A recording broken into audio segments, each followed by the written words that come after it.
26 de diciembre de 2016, Rusia estaba de luto. 64 integrantes del coro del Ejército Rojo habían muerto al estrellarse en el Mar Negro el avión en el que viajaban.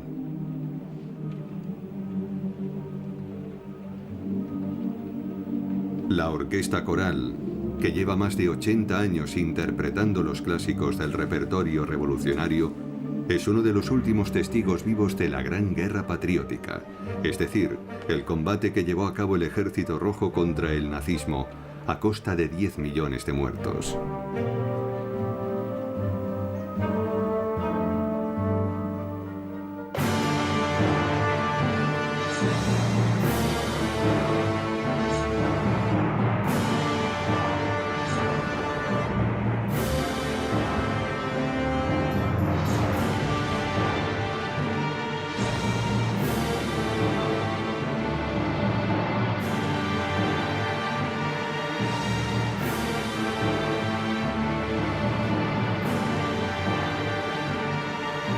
El Ejército Rojo, la Gran Guerra Patriótica.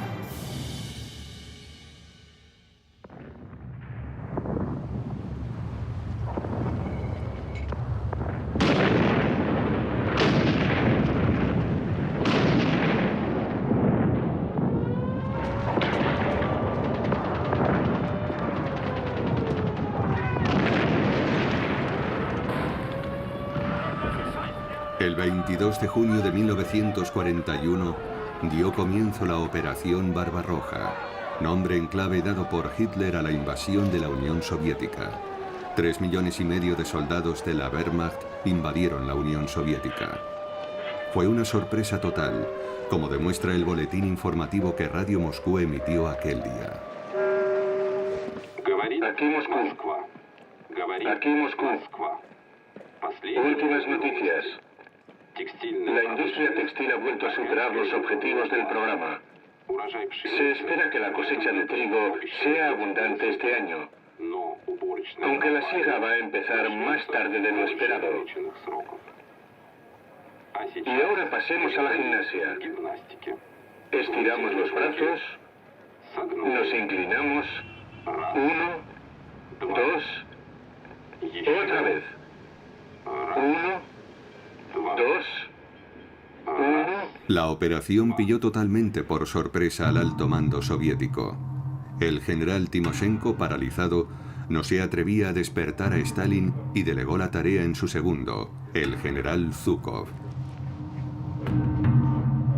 Al otro lado del teléfono, Stalin solamente dijo: «Convoque al Politburó en el Kremlin». Frente al peligro, Stalin solo tenía una respuesta: represión.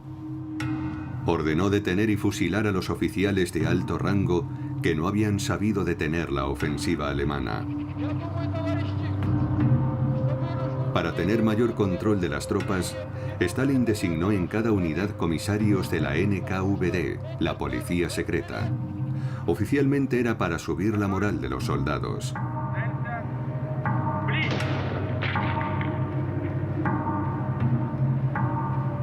En realidad, la NKVD informaba sobre la mínima discrepancia y castigaba cualquier forma de traición y derrotismo.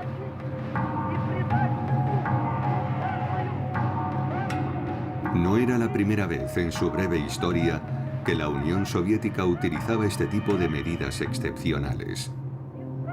La guerra civil estalló tras la revolución bolchevique.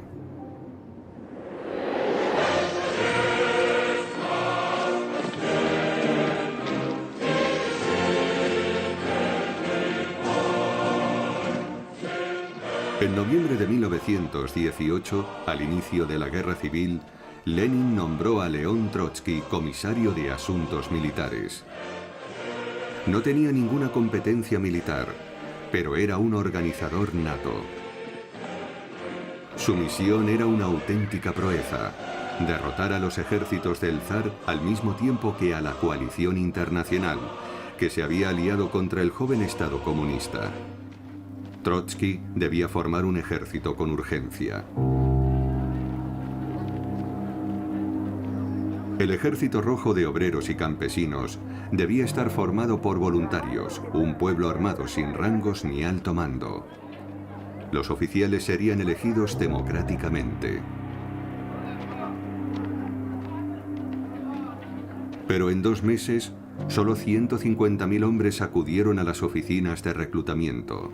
No era suficiente.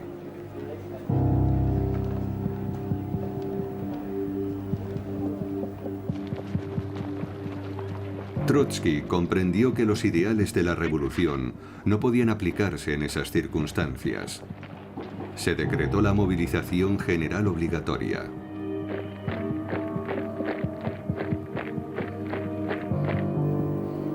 Los reclutas no tenían experiencia con armas. ¿Quién iba a instruirlos? ¿Quién iba a dirigirlos? Trotsky decidió reclutar exoficiales zaristas que tuvieran experiencia en la supervisión de tropas, pero se topó con la oposición de Stalin, que aún seguía siendo solo un comisario del pueblo. Y creía que confiar la seguridad del régimen a los enemigos de la revolución era un disparate. Al final llegaron a un acuerdo: designar a unos comisarios políticos que fuesen a la vez agentes de control, instructores y delegados del personal para vigilar a los oficiales zaristas. No se puede construir un ejército sin represión, escribió Trotsky. No podemos conducir a la muerte a una multitud de hombres si el mando no cuenta con la pena de muerte en su arsenal.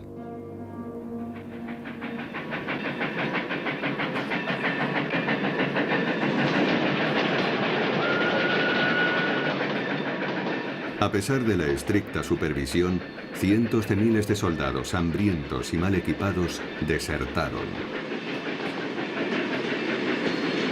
En 1920, 2 años después de su creación, el Ejército Rojo afirmaba tener 3 millones de soldados. En realidad, no tenía más de 700.000.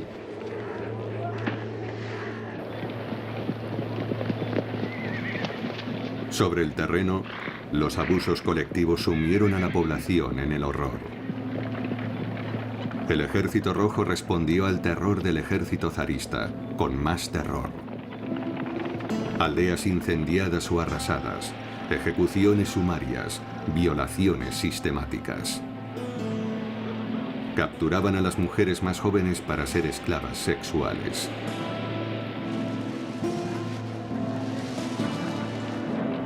Para proporcionar víveres a los soldados, se crearon las brigadas de requisa, que se apropiaban de los cereales provocando revueltas campesinas.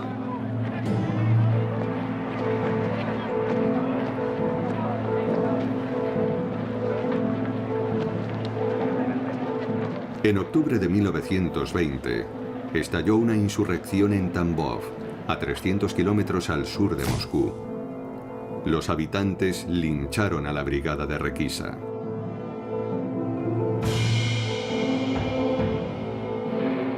Para sofocar la revuelta, Lenin recurrió a un exoficial zarista, Mikhail Tukhachevsky. El joven soldado había demostrado su valía al aplastar un motín de marineros en el puerto de Kronstadt.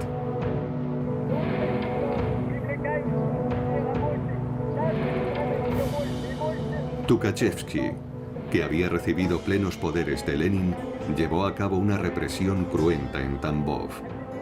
El Ejército Rojo no solo luchaba contra un ejército enemigo, sino también contra la población local. Tukhachevsky dio órdenes de una crueldad despiadada. Orden del día número 171. Fusilar in situ, sin juicio, a cualquier ciudadano que se niegue a dar su nombre. Fusilar in situ, sin juicio, al primogénito de las familias de bandidos. El oficial soviético ordenó disparar obuses con gas tóxico sobre los campesinos. Las familias rebeldes fueron enviadas a Siberia. Otras fueron internadas en campos de concentración dirigidos por el Ejército Rojo. En 1922 se completó la resovietización de Tambov. La guerra civil también había terminado. La guerra supuso el bautizo de fuego para una generación de soldados y oficiales. Zhukov dirá: la guerra civil ha convertido al país en un campamento militar. Así ha sido posible concentrar toda la economía nacional en objetivos militares. Cuando en 1941 Alemania invadió la Unión Soviética, el país militarizado estaba al límite de sus fuerzas. En los primeros días de la invasión, los alemanes, avanzando en 3 frentes, rompieron todas las líneas soviéticas.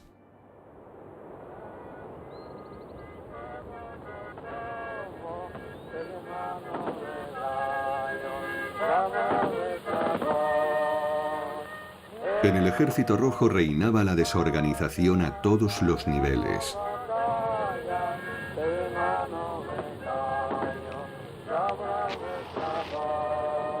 Las conexiones estaban cortadas. No había nada previsto.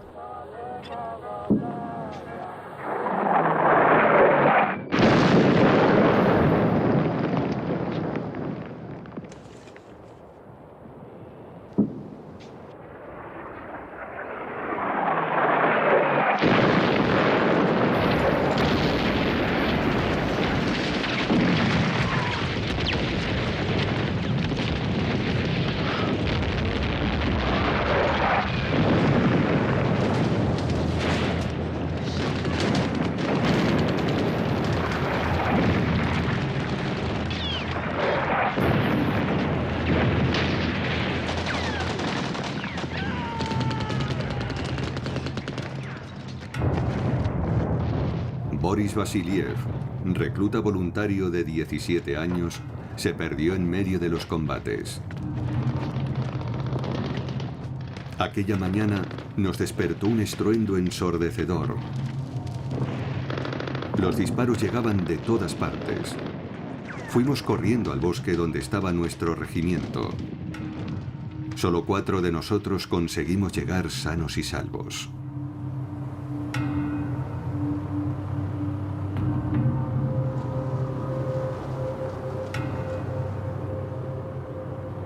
La primera semana de la invasión, un soldado ruso moría cada 2 segundos. 200.000 murieron en combate y más de 100.000 fueron hechos prisioneros.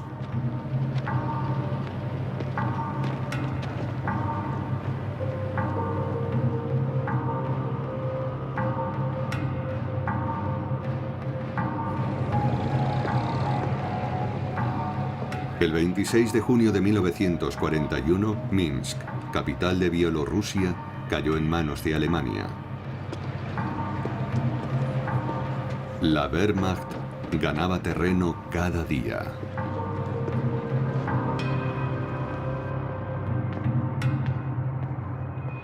En Moscú, Stalin le confió a Molotov su mano derecha.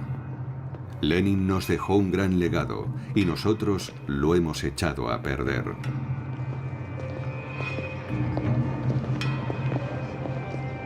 Stalin sabía mejor que nadie que el Ejército Rojo no era ni la sombra de lo que había sido, y con razón. Unos años antes lo había aniquilado.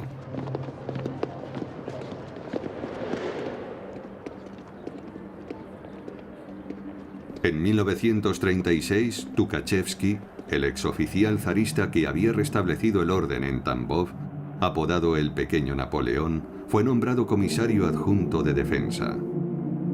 Venerado por sus soldados, hizo del Ejército Rojo uno de los mejores del mundo. Pero al denunciar la amenaza que representaba Hitler, Tukhachevsky obstaculizaba los planes de Stalin, que quería un acuerdo de paz con Alemania. Stalin decidió silenciarlo. Para conseguirlo tendría que deshacerse también de los hombres del mariscal.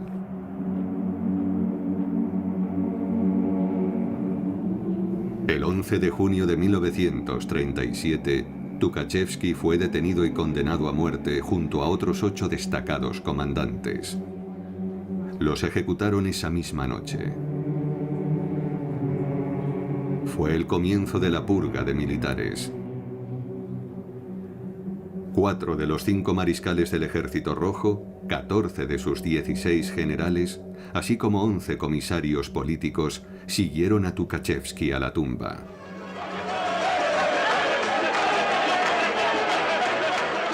Hasta el coro del Ejército Rojo, creado en 1928 para celebrar el 10º aniversario de la Revolución, quedó diezmado. En total, 75.000 de los 80.000 oficiales del ejército soviético desaparecieron en las purgas que duraron hasta el mes de marzo de 1939.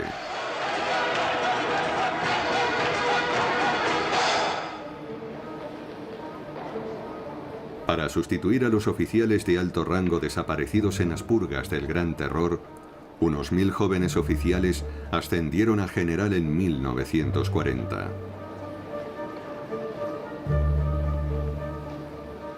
Entre ellos, Zhukov, que quizás se salvara por su origen modesto, o Konev, que consiguió ocultar las propiedades de su familia. De esta promoción de 1940 salieron la mayoría de los jefes del alto mando nombrados en 1941.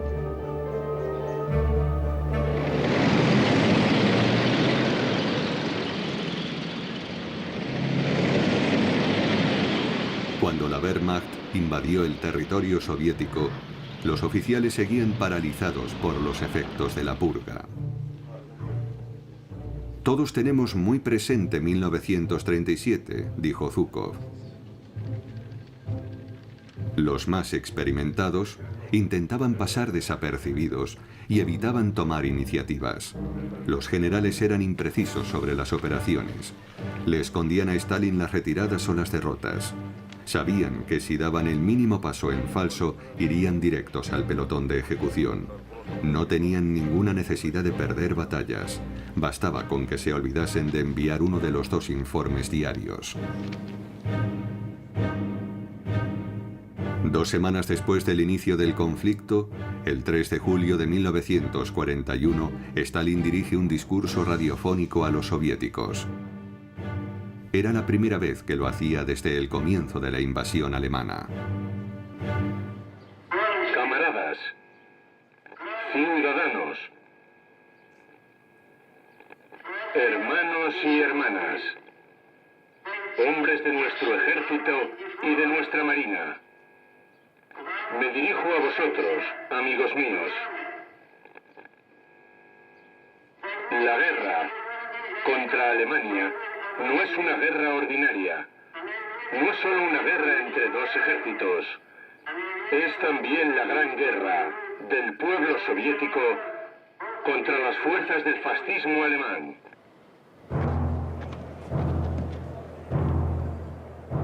Para compensar las pérdidas, Stalin decretó la movilización general. Los soviéticos y soviéticas en edad de combatir acudieron masivamente a las oficinas de reclutamiento. Elena Kudina era una de ellas. Stalin se dirigió a nosotros llamándonos hermanos y hermanas. Y de golpe, todo el mundo olvidó el rencor y el resentimiento. Aunque mi tío estaba prisionero en un gulag, mi madre nos dijo: defendamos primero la patria, lo demás puede esperar.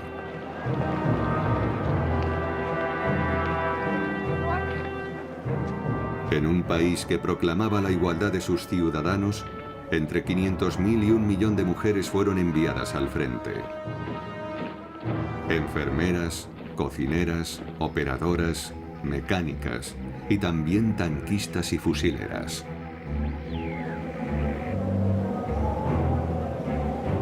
Al incorporarse al ejército, las jóvenes como María Morozova se encontraban con un universo hecho por y para los hombres. En cuanto nos vio, el comandante montó en cólera. Ya me han endosado a las chicas. ¿Qué tenemos aquí? ¿Una compañía de ballet? Esto es la guerra, no un baile. Nos sentimos insultadas. ¿Por quién nos había tomado? Nosotras estábamos allí para luchar.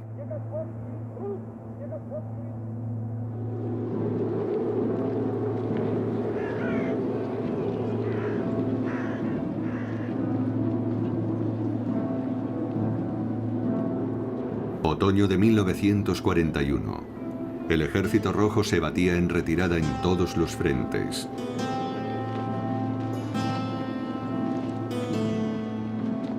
Stalin era el primer responsable de las derrotas militares. No había dejado de lanzar contraofensivas en una posición débil, alterando el trabajo de sus generales, reemplazándolos constantemente en su obsesión por dar con los traidores. La escasez se dejaba sentir en todas partes. Zhukov escribió en sus memorias: por increíble que parezca, teníamos que mendigar la munición. Teníamos orden de utilizar como máximo 2 cartuchos diarios, aunque estuviésemos en pleno combate.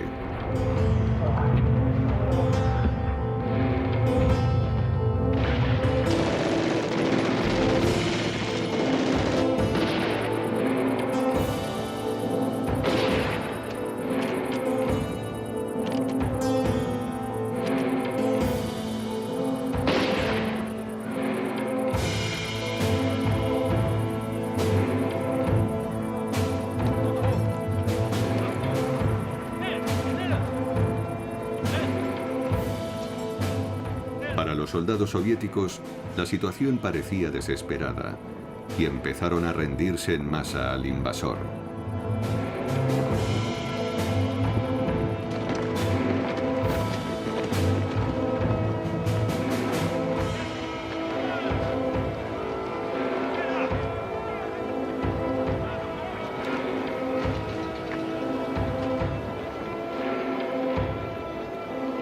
A finales de septiembre de 1941, más de 2 millones fueron hechos prisioneros.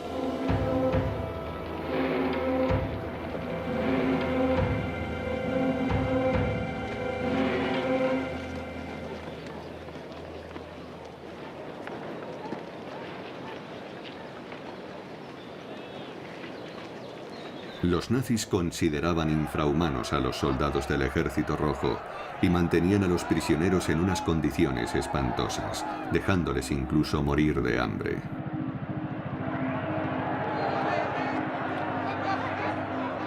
El soldado Igor Trapichine recuerda: en el campo de prisioneros vi cosas horribles. Había peleas a muerte para quitarle a un tipo el pan que estaba masticando. Los alemanes nos decían que solo nos quedaban 3 meses de vida, pero empezamos a morir mucho antes.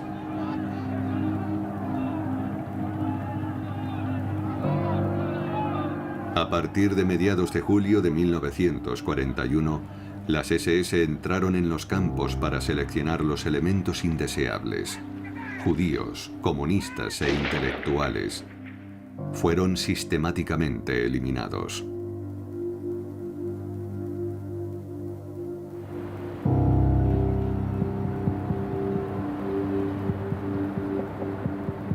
A mediados de octubre de 1941, los alemanes estaban a 200 kilómetros de Moscú. El metro dejó de circular. La ciudad contenía la respiración. Algunas instituciones, como el cuerpo diplomático, fueron evacuadas a la frontera de Kazajstán. Para engañar a la fuerza aérea enemiga, cubrieron el Teatro Bolshoi y el Kremlin con grandes lonas que tenían edificios de viviendas impresos.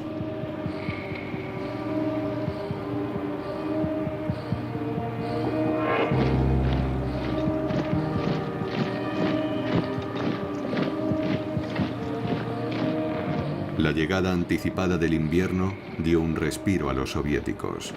Stalin aprovechó la oportunidad para dejar huella en los soldados. El 7 de noviembre de 1941 organizó un gran desfile por el aniversario de la Revolución. Camaradas del Ejército Rojo, el mundo entero ve en vosotros la fuerza capaz de aniquilar a las hordas de bandidos del ejército alemán. Debéis llevar a cabo una misión colosal de liberación. Sed dignos de dicha misión.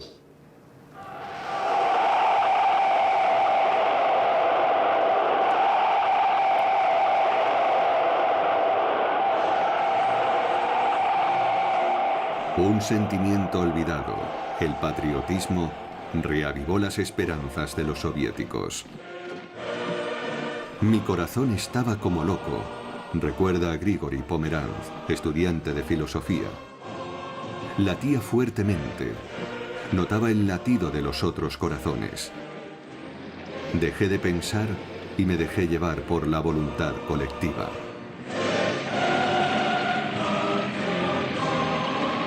El 15 de noviembre de 1941, la Wehrmacht solo estaba a 20 kilómetros del Kremlin.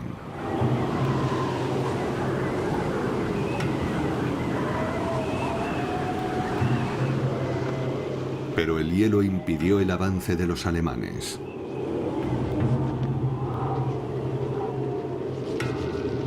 Por la noche, las temperaturas descendían hasta los 30 grados bajo cero. El aceite de los motores se congelaba. Los aviones de la Luftwaffe no podían despegar. El reabastecimiento era cada vez más escaso. La Wehrmacht se quedaba sin combustible y sin guantes. El 1 de diciembre de 1941, Zhukov llamó a Stalin. El enemigo está agotado, le dijo. A los 3 días, lanzó una contraofensiva. Su ejército tenía un aspecto lamentable. Unos pocos soldados de infantería, artillería y un puñado de tanques.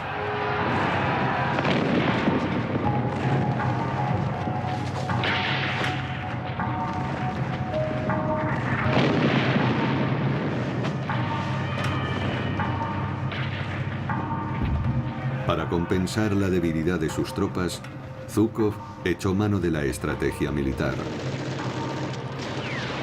Hemos acorralado a los alemanes alrededor de la capital, escribió.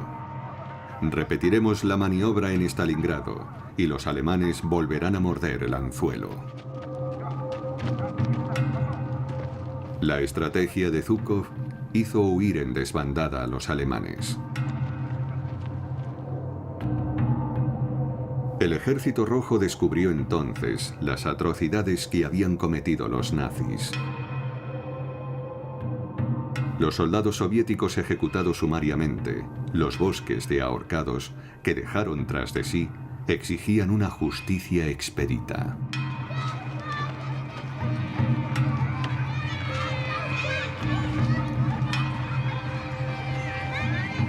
Antes de fusilarlos, el Ejército Rojo juzgaba in situ a los traidores, esos soviéticos que se habían pasado al enemigo.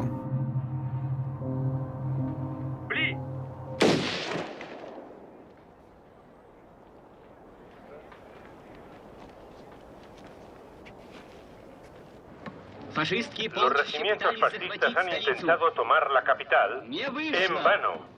Gracias a la reacción de los valerosos soldados del Ejército Rojo, el plan de Hitler para sitiar y tomar Moscú ha fracasado estrepitosamente.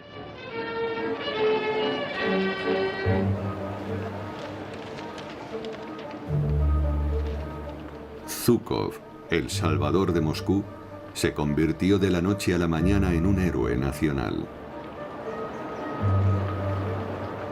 La victoria soviética hizo renacer la propaganda. El cine y las noticias acercaron a los soviéticos a su ejército.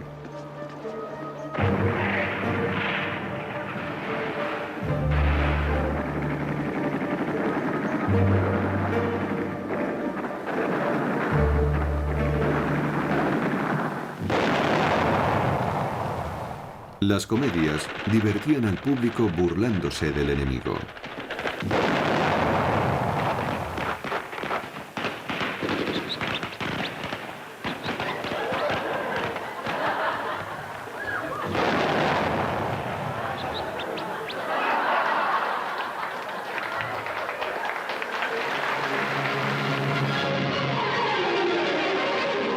Las películas bélicas exaltaban el valor de los soldados. Boris Vasiliev, lisiado a causa de la explosión de una mina, no podía creer lo que veía. En las películas de guerra los soldados se lanzan al ataque gritando: ¡por la patria! ¡Por Stalin! En realidad, lo que yo escuché, sobre todo, fue hijo de puta.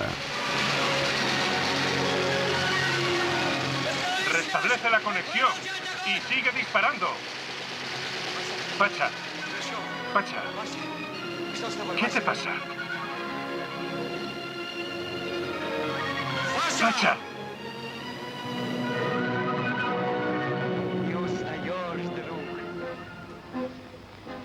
Темная ночь, только пули свистят по степи.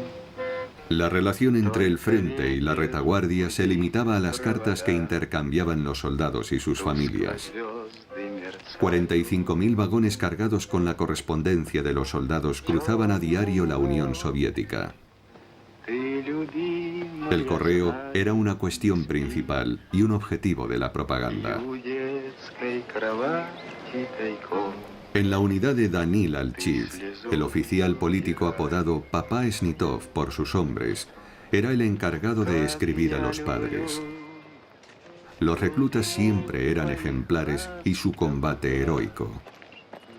Cuando los soldados le pedían explicaciones, siempre les contestaba: para cada madre, su hijo debe ser el mejor soldado.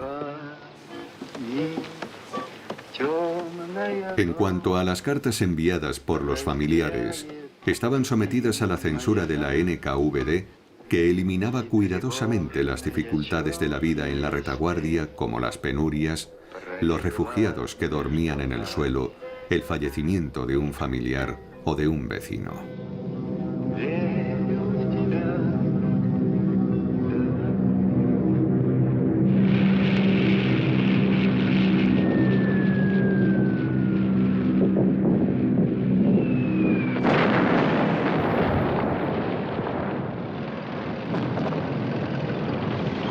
El 6 de enero de 1942, aprovechando su victoria en Moscú, Stalin intentó una atrevida maniobra militar. Alineó a 5 millones de soldados antes de lanzar 10 contraofensivas a lo largo de todo el frente.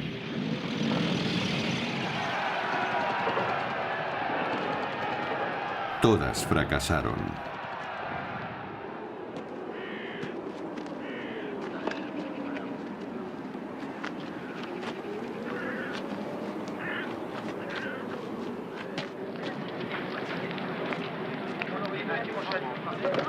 Mientras tanto, las condiciones de vida de los soldados se iban deteriorando.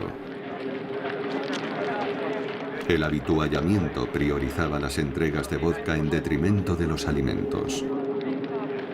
Extenuados por los combates y el frío glacial del invierno, los soldados eran presa de piojos, enfermedades y de la desnutrición. Algunos llegaron a comer carne humana, como narra Danil Alchiz. En nuestro ejército la desnutrición era tan grave que hubo casos de canibalismo. Incluso en nuestra división. En el invierno de 1942 estábamos a 41 grados bajo cero. Un soldado encontró un cadáver, se lo llevó a un sótano y se lo comió. Fue fusilado delante de sus compañeros.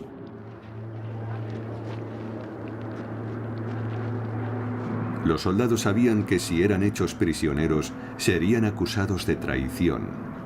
Tras su puesta en libertad, serían ejecutados o enviados al Gulag. Por eso, algunos de ellos, incluidos los generales, prefirieron ponerse al servicio del enemigo y apostar por una victoria de Alemania.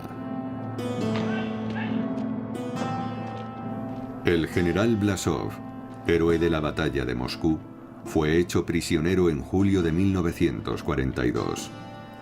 Una presa de primera para los alemanes, que consiguieron convencer al general soviético. Le encomendaron el mando del ORA, Ejército de Liberación Ruso formado por prisioneros soviéticos.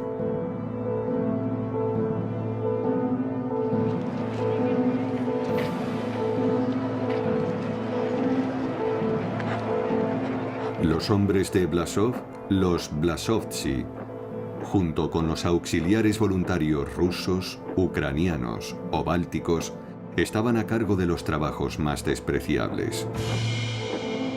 La mayoría estaban asignados a la supervisión de guetos y campos de exterminio, o formaban parte del personal de los escuadrones de ejecución itinerantes a cargo del genocidio de judíos.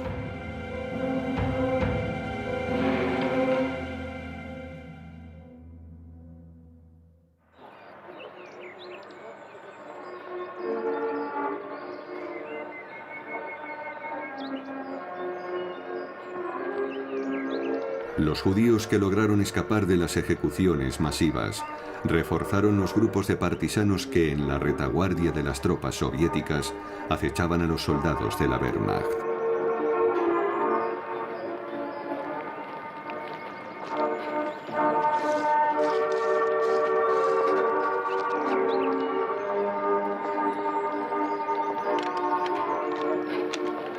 Escondidos en los bosques y en los pantanos de Ucrania y de Bielorrusia, entablaron una guerra de guerrillas, de sabotajes y operaciones de comandos.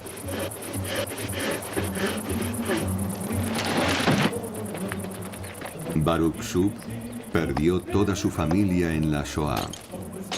Participó en la resistencia del gueto de Vilnius, antes de unirse a un batallón de partisanos judíos en el bosque de Rudniki.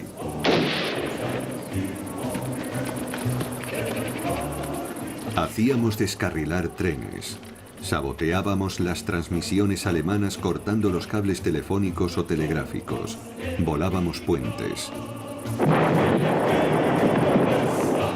Me sentía orgulloso de poder ser útil y vengarme de los fascistas.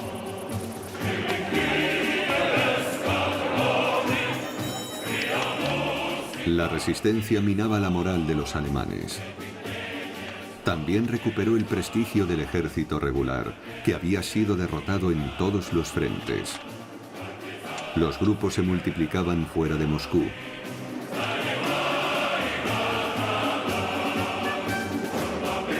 Ahora le tocaba al Kremlin formarlos, entrenarlos y emitir una orden general para coordinar sus acciones.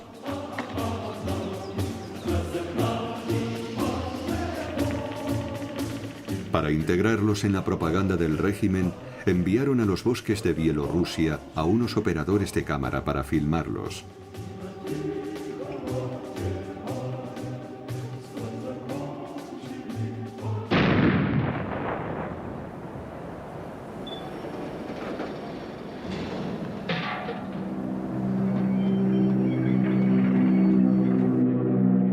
Verano de 1942. Los alemanes estaban a las puertas de Stalingrado. La ciudad, que lleva el nombre del dirigente supremo, es un nudo ferroviario y un puerto fluvial. Tomar la ciudad permitiría a Hitler cortar el suministro de combustible y material de guerra al Ejército Rojo.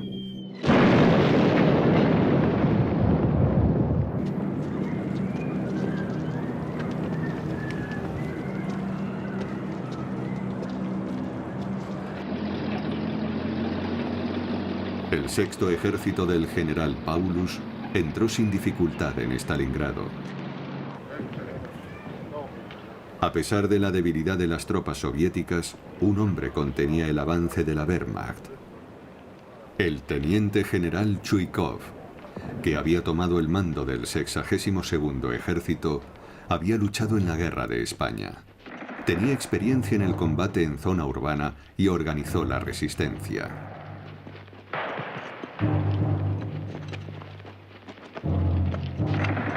Chuikov suministraba continuamente provisiones a sus tropas. Formaba comandos que, pasando por las alcantarillas, tomaban a los alemanes por la espalda. Chuikov transformó a los soldados de infantería en francotiradores.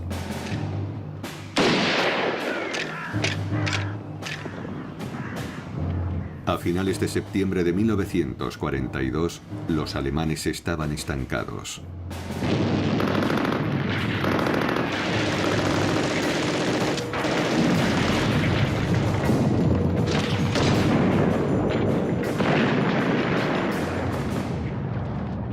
Sin embargo, la victoria estaba aún lejos.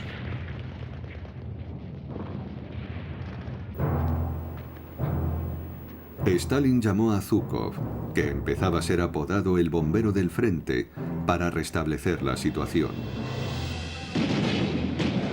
Bajo su mando, las fuerzas soviéticas atacaron el punto débil de las líneas alemanas, los ejércitos rumanos aliados al Tercer Reich. El plan de Zhukov, cuyo nombre en clave era Operación Urano, consistía en rodear y aislar al Sexto Ejército en Stalingrado.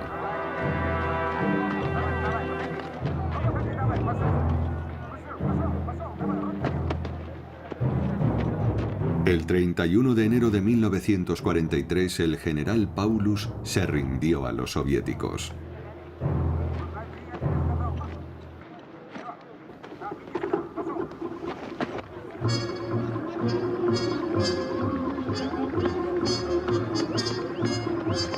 A pesar de tener unas pérdidas considerables, el Ejército Rojo consiguió la victoria.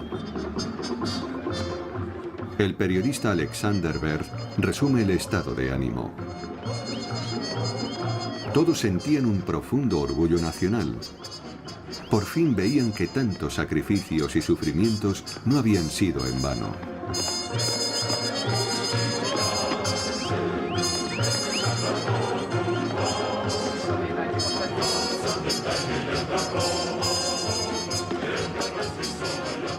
El recuerdo de la guerra civil se iba desvaneciendo. La gran guerra patriótica era el nuevo cemento de la sociedad. Tras la victoria en Kursk, el 23 de agosto de 1943, el Ejército Rojo ya no perdió terreno. De camino hacia Berlín fue liberando una a una todas las ciudades a su paso.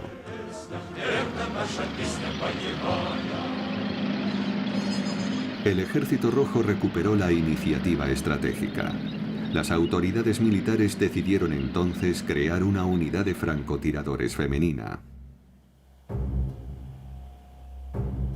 Algunas, como Lyudmila Pavlichenko, destacaron por la precisión de sus disparos en medio del combate.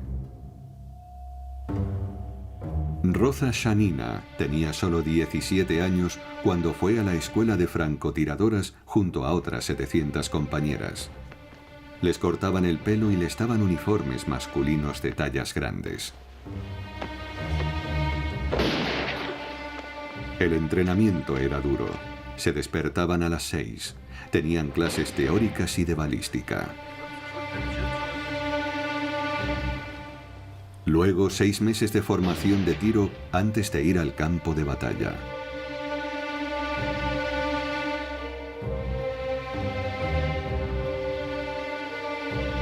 Roza Shanina se convirtió rápidamente en una aguerrida asesina. En pocas semanas contaba con unas 20 víctimas en su haber. Escribió en su diario: "Desde que llegué al frente no he pasado ni un minuto sin tener sed de luchar. Oh, Dios mío, ¿por qué soy tan rara? Daría todo, hasta la vida, para saciar esta locura que me tortura, que no me deja dormir por la noche".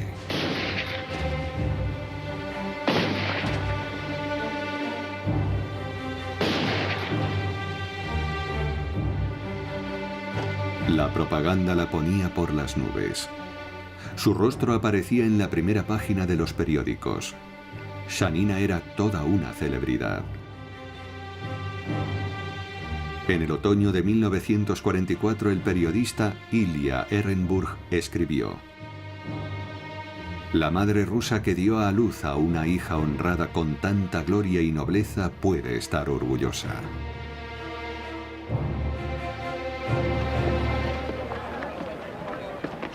La propaganda también utilizó el coro del Ejército Rojo para subir la moral de las tropas. Desde el inicio del conflicto, el conjunto musical se trasladó a todos los frentes.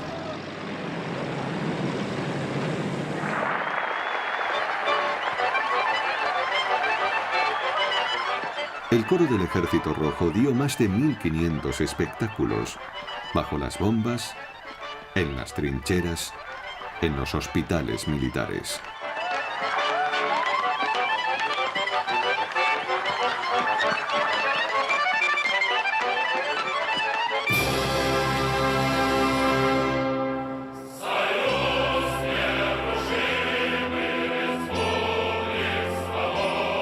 Su director y creador, Alexandre Alexandrov, compuso un canto que Stalin adoptó como himno nacional de la Unión Soviética el 15 de marzo de 1944.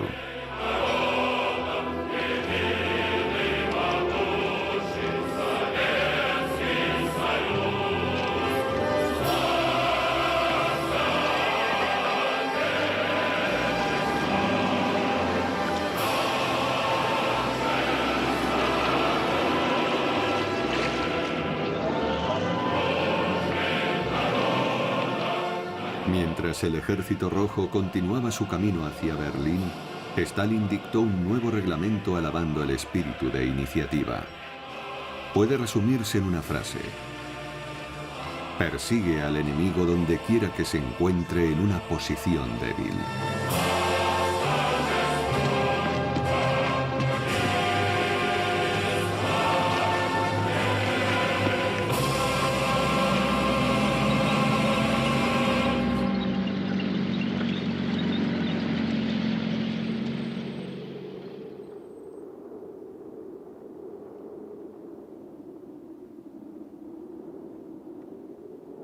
En Polonia, los soviéticos descubrieron el campo de Majdanek el 24 de julio de 1944. Las tropas del Ejército Rojo fueron las primeras en entrar en un campo de exterminio. Más de 200.000 personas fueron asesinadas allí. 80.000 eran judíos. Los operadores de cámara filmaron a los prisioneros que estaban en mejores condiciones, así como la máquina de muerte nazi. Los alemanes habían huido a toda prisa, sin haber tenido tiempo para destruir la cámara de gas.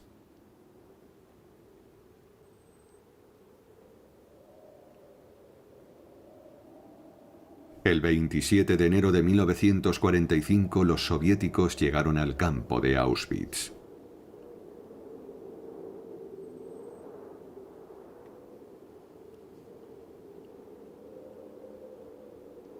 Sabíamos que era un campo similar al de Majdanek, por el que había pasado nuestra división, recuerda el sargento de artillería Iván Sorokopud.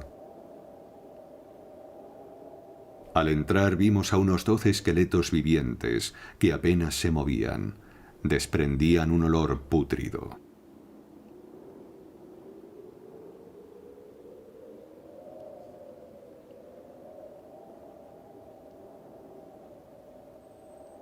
Cuando regresamos al camión, estuvimos media hora sin que nadie pudiera decir ni una palabra.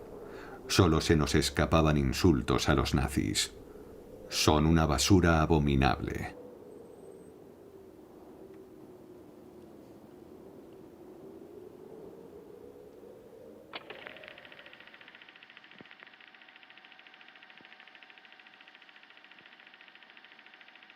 Los cámaras llegaron demasiado tarde al campo y recrearon la liberación de Auschwitz a posteriori. Los habitantes de las inmediaciones, caracterizados como los deportados, recibían con entusiasmo a los soldados del Ejército Rojo.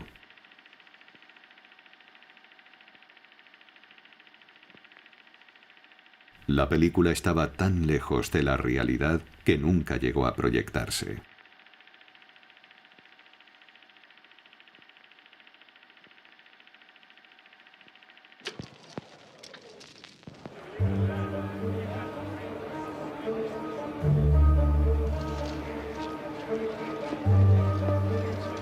El 4 de febrero de 1945, Stalin se reunió con Churchill y Roosevelt en Yalta para preparar el periodo de posguerra.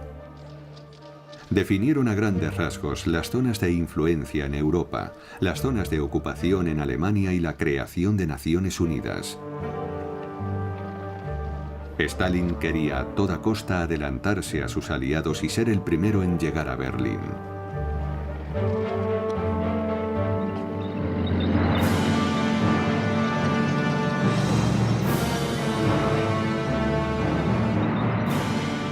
El Ejército Rojo entró en Alemania. Su consigna: acabar con el orgullo de la raza alemana.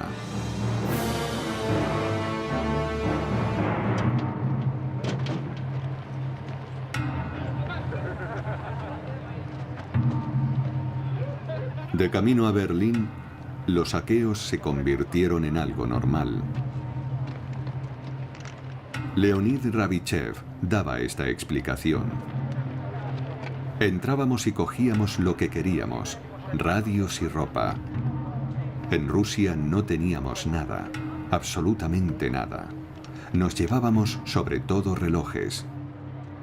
Le quitábamos el reloj a todo el mundo. Al pillaje se sumaron las violaciones. Entre enero y julio de 1945, casi 2 millones de alemanas fueron víctimas de violaciones.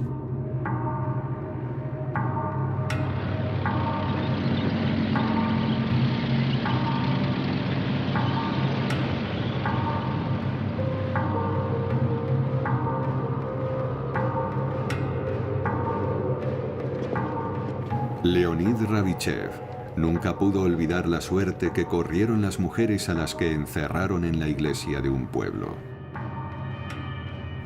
5 tanques nuestros irrumpieron y dispersaron a los centinelas. Entraron en la iglesia y empezaron las violaciones. Se escuchaba desde la ciudad. Vinieron todos los soldados. A alguien se le ocurrió lanzar desde lo alto de la iglesia a las mujeres que perdiesen el conocimiento. Duró 3 o 4 horas.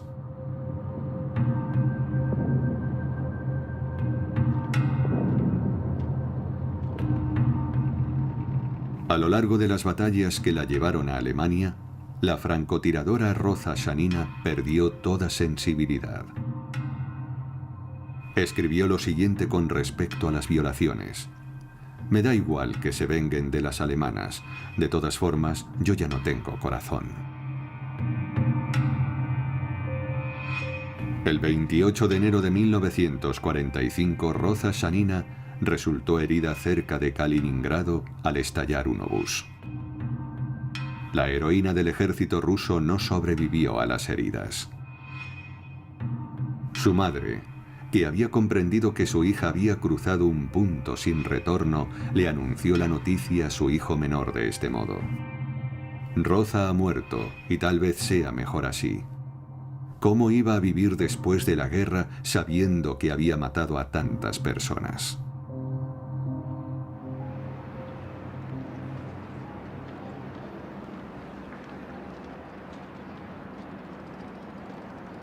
El 16 de abril de 1945, el Ejército Rojo llegaba a Berlín adelantándose a ingleses y americanos.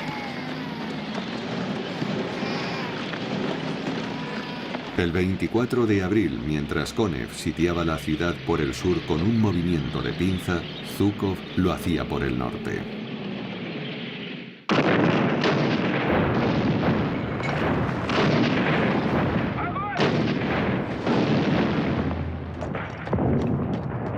Los combates se libraban en plena calle. La resistencia luchaba desesperada y encarnizadamente. No había retirada posible para los últimos combatientes del Tercer Reich.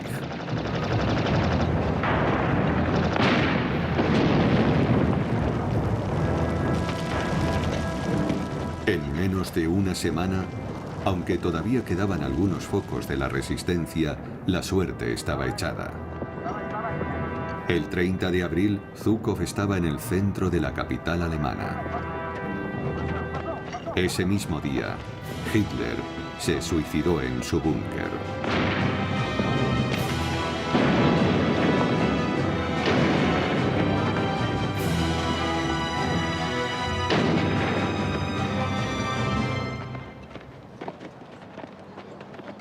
Pavel Vinik, soldado de infantería de Odessa, seguía luchando en Berlín cuando se enteró de que la guerra había terminado.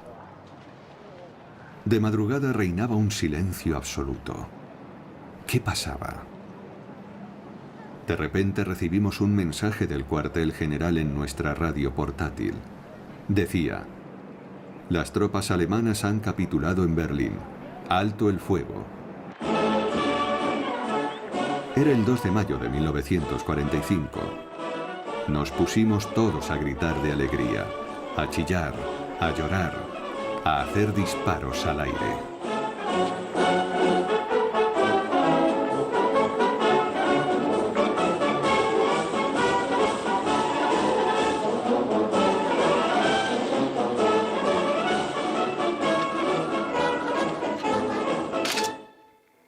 Yevgeny Haldey, joven fotógrafo de la agencia oficial TASS, escenificó la fotografía que simbolizaría la victoria del Ejército Rojo. 2 soldados se ofrecieron voluntarios para ondear la bandera roja en el tejado del Reichstag. Haldey envió la foto a Moscú. Se la devolvieron de inmediato. El soldado que sujetaba a su compañero por los pies llevaba un reloj en cada muñeca. Era la prueba del pillaje del Ejército Rojo. Haldey rascó el contratipo para borrar uno de ellos. La foto dio la vuelta al mundo.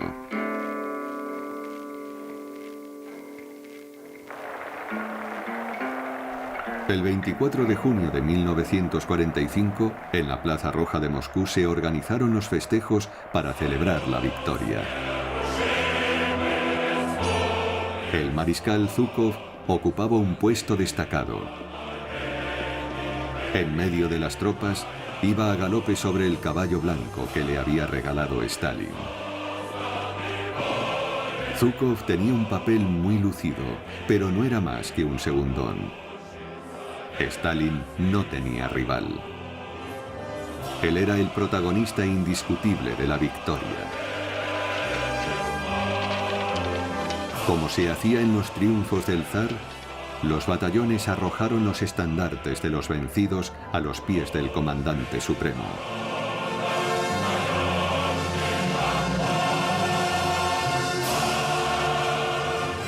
Tras unos comienzos complicados y un conflicto que fue durante mucho tiempo una herida terrible, el Ejército Rojo volvía a levantar la cabeza. Pero el mundo caótico que se anunciaba después de la guerra escondía nuevos desafíos, de los que el Ejército Rojo no saldrá victorioso.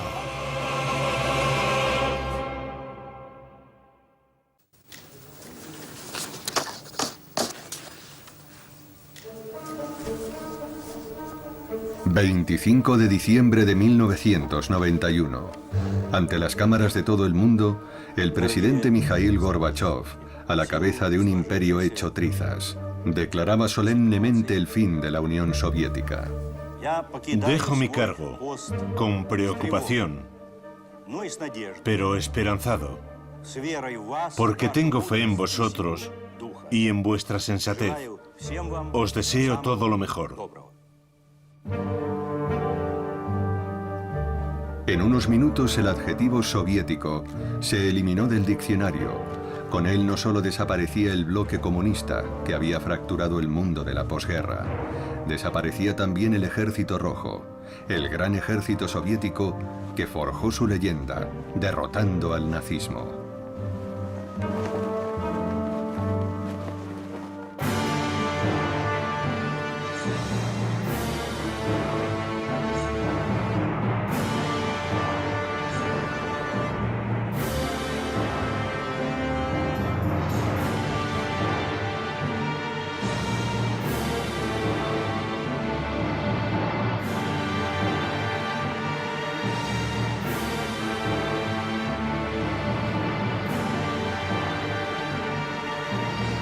El Ejército Rojo, la Guerra Fría.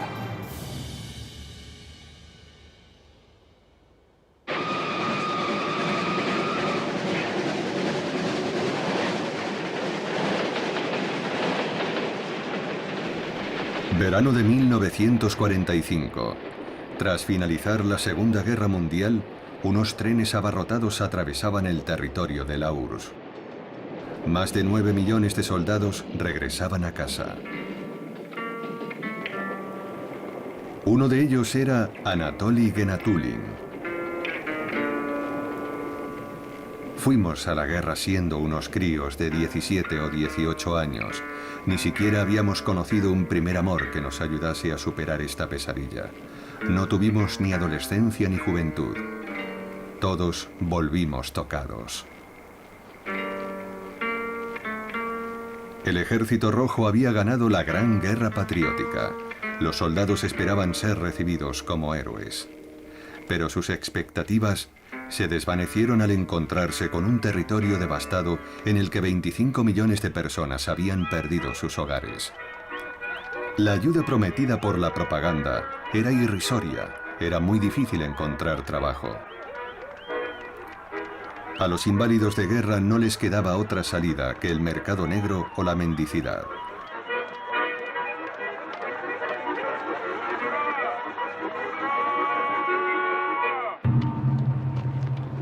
Solo la mitad de los prisioneros de guerra sobrevivió a los malos tratos, los trabajos forzados y al hambre a los que les sometieron los nazis.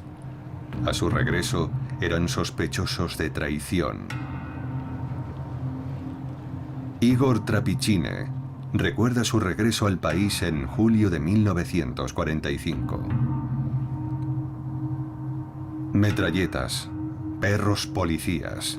Lo cierto es que nos sorprendió un poco. El SMERS, Servicio de Contraespionaje Militar, nos encerró tras las alambradas. Considerados peligrosos, los prisioneros de guerra pasaron directamente del campo nazi al campo soviético.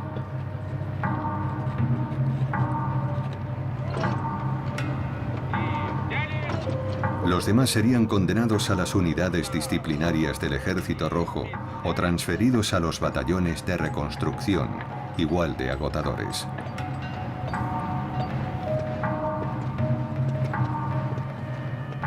Para Stalin, se había acabado la gloria del Ejército Rojo. Pensaba que se había vuelto demasiado peligroso, demasiado popular. Nadie, ni siquiera su ejército, podía hacerle sombra.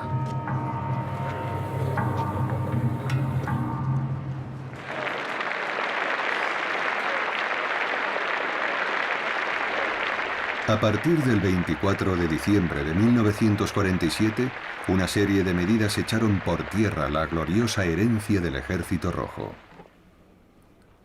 El 9 de mayo, día de la victoria sobre el nazismo, ya no sería festivo. Se eliminaron las pensiones otorgadas a los veteranos con medallas. Al término del conflicto mundial, el mariscal Zhukov, héroe de Stalingrado, cayó en desgracia. Stalin utilizó como pretexto su botín de guerra y su amistad con el traidor Blasov para deshacerse de él.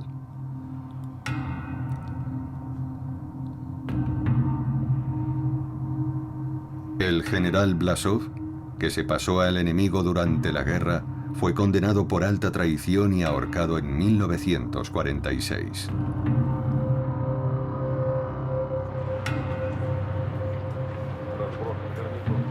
Zhukov fue depuesto de sus funciones por el Politburó y enviado en misión, primero a Odessa en China y luego a la frontera de Turquestán, lo más lejos posible de Moscú.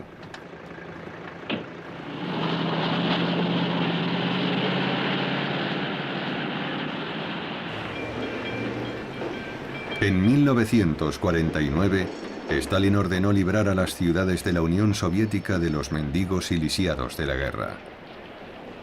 Era el último clavo sobre el ataúd del Ejército Rojo. Todos, con nuestras medallas y nuestras condecoraciones, nos convertimos en paños, en trapos para limpiar el suelo, afirmó Grigori Pomeranz, voluntario en el Ejército Rojo para la defensa de Moscú en el otoño de 1941. El poder nos decía: ¿Os creéis alguien? No sois nadie. Sois un cero a la izquierda.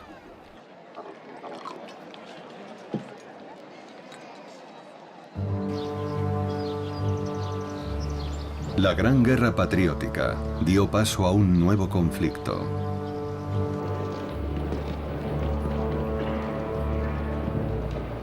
En julio de 1945, la Conferencia de Potsdam reunió a Stalin, al británico Churchill y al presidente americano Truman. El objetivo era sentar las bases para el periodo de posguerra, pero lo único que hizo fue confirmar el enfrentamiento inevitable de los dos sistemas involucrados. Comunistas y capitalistas estaban cara a cara.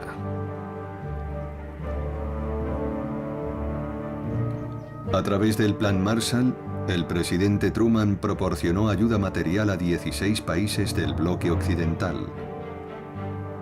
Los países liberados por el Ejército Rojo quedaron bajo la esfera de la influencia soviética.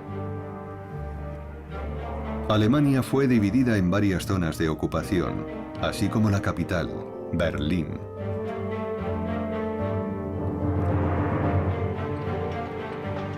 Tras el bloqueo de un año, llevado a cabo por Stalin para asfixiar a Berlín, se ejecutó la división de Alemania, así como la de Europa.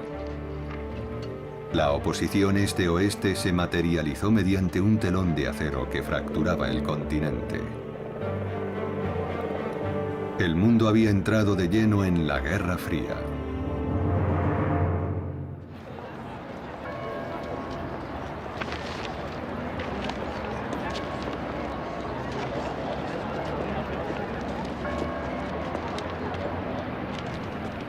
El 9 de marzo de 1953.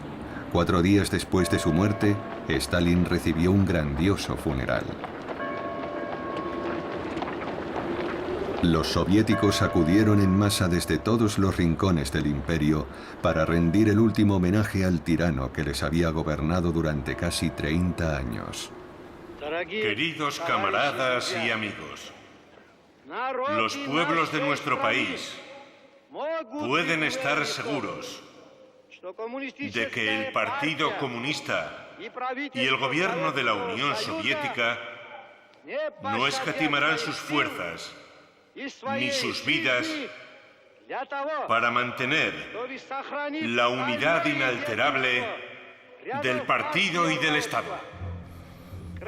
Lavrent Beria, jefe de la policía política NKVD, y Nikita Khrushchev, que organizó el funeral, encarnaban la nueva dirección de la Unión Soviética.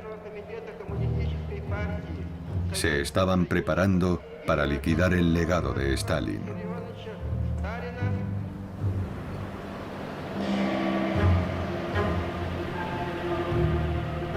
El mariscal Zhukov abandonó su exilio en los Urales y acudió a Moscú, donde había sido convocado.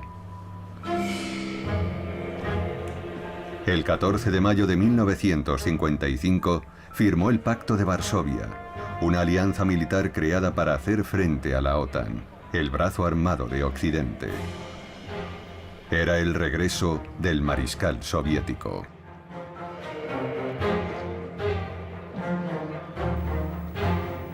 Nombrado ministro de Defensa por Khrushchev, trabajó para limpiar el recuerdo de la Gran Guerra Patriótica.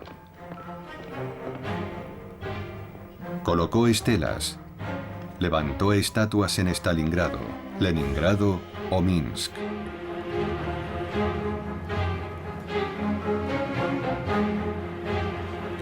En el jardín de infancia vivíamos una especie de perpetua celebración de la guerra, recuerda un habitante de Minsk.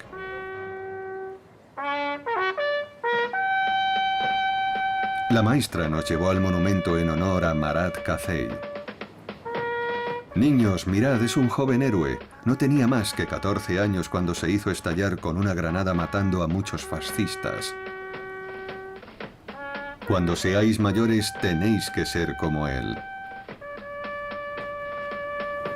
Yo estaba convencido de que me alistaría tan pronto como terminase la secundaria. Los veteranos, invitados a contar sus experiencias en las aulas, despertaban las vocaciones.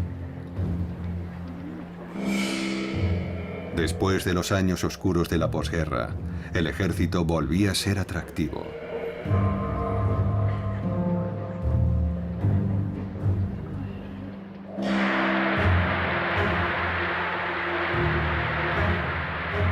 El 25 de febrero de 1956, en el 20º Congreso del Partido Comunista de la Unión Soviética, Khrushchev, que se había hecho con el poder, hizo oficial la desestalinización al revelar su informe secreto sobre los crímenes de Stalin. También condenó el culto de la personalidad y anunció la liberación de los prisioneros de guerra encarcelados. 1,5 millones de veteranos recuperaron la pensión que Stalin había suprimido 10 años antes.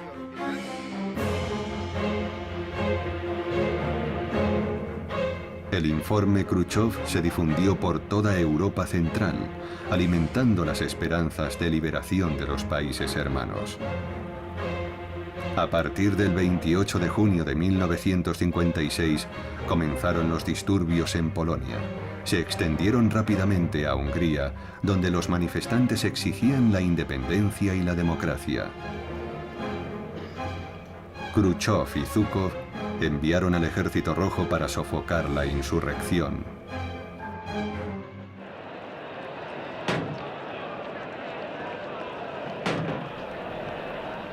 Cuando los tanques soviéticos entraron en Budapest el 24 de octubre de 1956, la situación era más impactante de lo que se imaginaban. En la Plaza de los Héroes, los revolucionarios húngaros habían desmontado la estatua de Stalin. En pie, húngaros, la patria nos llama. Ha llegado el momento. Ahora o nunca. Vivir como esclavos o ser libres. El día anterior, la policía política había disparado sobre los estudiantes. Juramos ante Dios, el Dios de Hungría. Juramos que nunca volveremos a ser esclavos. Para defenderse y hacer frente, los manifestantes utilizaron los arsenales del ejército húngaro. Desde los tejados lanzaban granadas y cócteles Molotov a los tanques.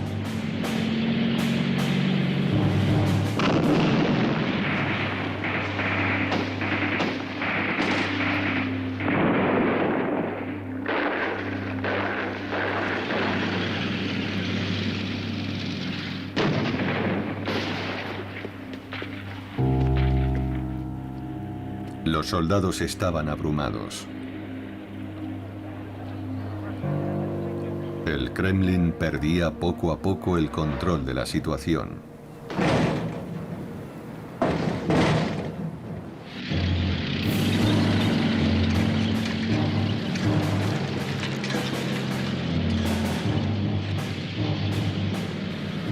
El 4 de noviembre, nada menos que 2.500 carros blindados soviéticos invadieron Budapest.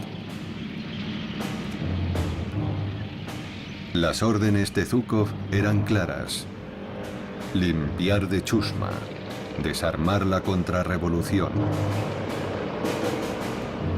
Si nos marchamos de Hungría, declaraba Khrushchev, los imperialistas estadounidenses, británicos y franceses lo percibirán como una debilidad de nuestra parte y pasarán a la ofensiva.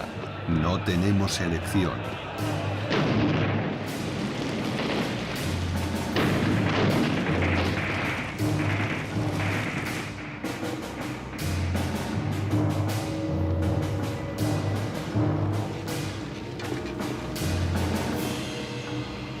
A finales de noviembre, la insurrección fue aplastada.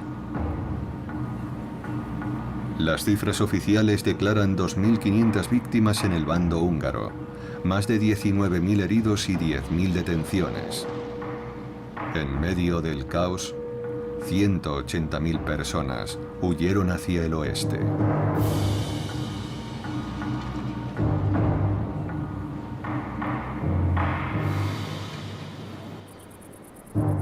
El Ejército Rojo había demostrado su valía en la nueva misión de mantenimiento del orden. había llegado el momento de que Zhukov profesionalizase su ejército.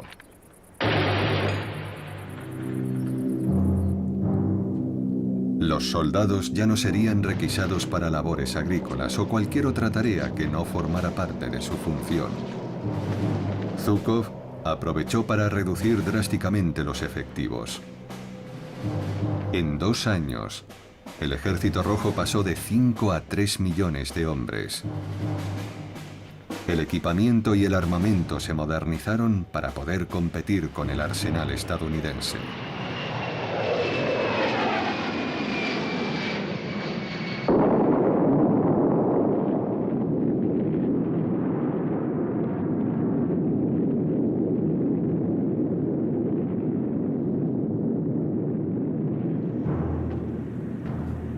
En el contexto de la Guerra Fría, la bomba atómica lo cambió todo.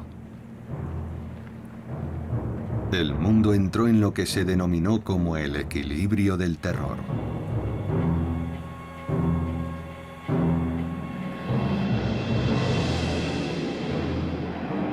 Diseñada en 1949 por científicos nazis en los laboratorios de la NKVD, el arma nuclear no debía escapar al control del ejército. Zhukov logró supervisar este sector en auge. Estados Unidos ya había producido más de 3.000 ojivas nucleares, mientras que la Unión Soviética apenas unas 300.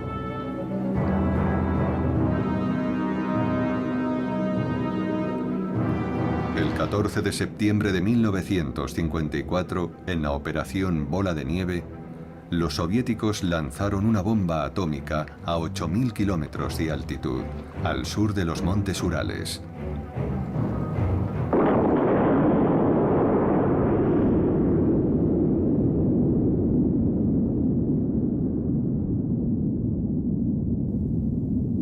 Zhukov contempló la prueba nuclear a 10 kilómetros de la explosión que levantó las gorras de los observadores.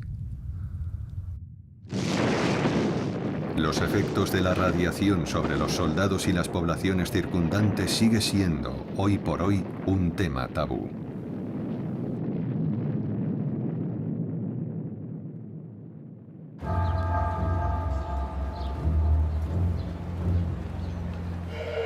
Dichas armas se desarrollaban en ciudades ocultas que se construyeron en la década de los 40 para alojar a quienes trabajasen en los ámbitos ultrasensibles de las armas nucleares, biológicas o químicas. Ciudades que no aparecían en los mapas. Los soldados y científicos que vivían allí estaban bajo la constante vigilancia de la KGB, la nueva NKVD.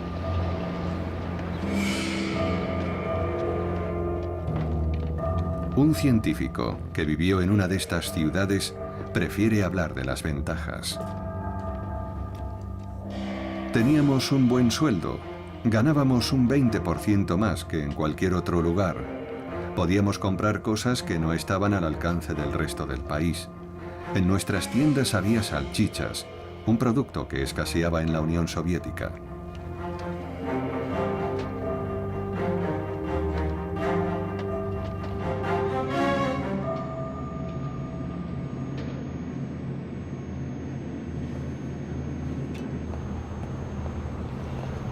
Paralelamente a la carrera nuclear, estadounidenses y soviéticos emprendieron la carrera espacial en una pugna por la conquista del espacio. El ingeniero militar Sergei Korolev, que diseñaba misiles de largo alcance, convenció a Zhukov de que podían atravesar la estratosfera e incluso enviar hombres al espacio.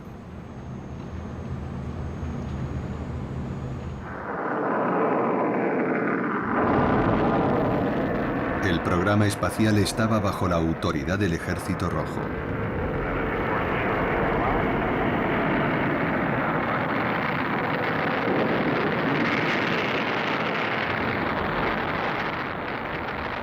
El lanzamiento del Sputnik 1, el 4 de octubre de 1957, fue un éxito. Al mes siguiente, el Sputnik 2 fue puesto en órbita. A bordo iba Laika, una perrita callejera que habían encontrado en las calles de Moscú. Ella fue el primer ser vivo en volar al espacio. La perrita moriría 7 horas después del lanzamiento del cohete. Tiempo suficiente para demostrar que era posible sobrevivir a los efectos de la ingravidez.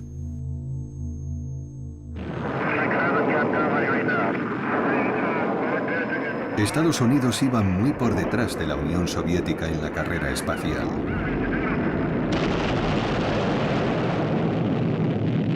Para avanzar y recuperar terreno, Estados Unidos creó la NASA e invirtió masivamente en vuelos tripulados. Entre 1957 y 1961 septuplicó el presupuesto de la agencia espacial hasta pisarles los talones a los soviéticos. Pero el Ejército Rojo seguía por delante.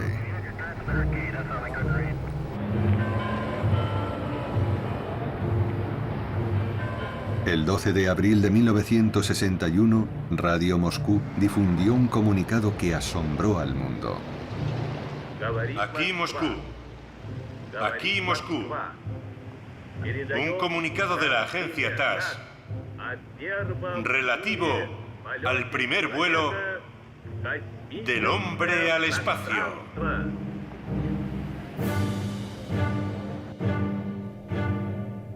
Yuri Gagarin, militar de 27 años, giró en órbita a una velocidad de 28.260 kilómetros por hora.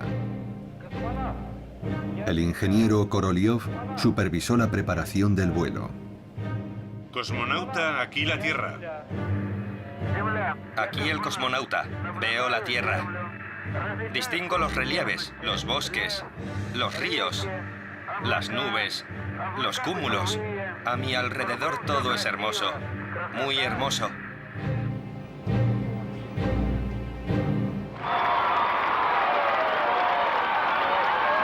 Tras 2 horas de vuelo, Gagarin regresó a Tierra. En un solo día se había convertido en una leyenda.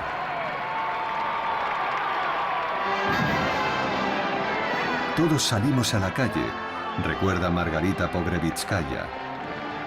Reíamos, nos besábamos, llorábamos. Svetlana Alexievich recuerda la reacción de su padre. Había empezado a creer en el comunismo. Gracias a Gagarin éramos los primeros. Nada era imposible para nosotros. Este triunfo era principalmente del ingeniero a cargo del programa espacial, Sergei Korolev. Pero para el mundo entero era de Khrushchev.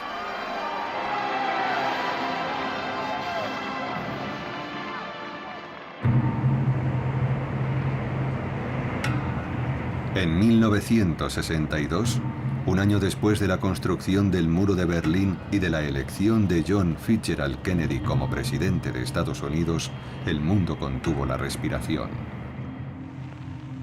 Buenas noches, queridos conciudadanos. Este gobierno, como prometió, se mantiene vigilante ante el refuerzo de la presencia militar soviética en Cuba. La crisis de los misiles en Cuba estuvo a punto de lanzar a las dos superpotencias a una guerra atómica.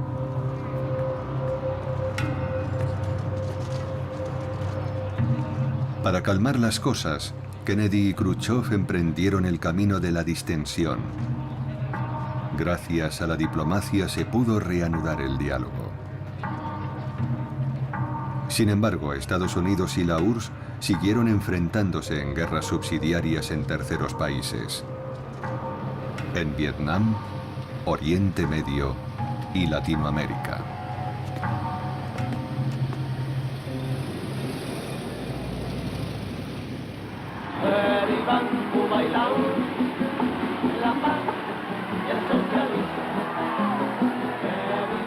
El Ejército Rojo suministró ametralladoras Kalashnikov, misiles tierra-aire, aviones de combate, instructores militares a la que la propaganda llamó la lucha de los oprimidos. La juventud soviética se sentía apasionada por el internacionalismo, en particular por Cuba y la revolución castrista.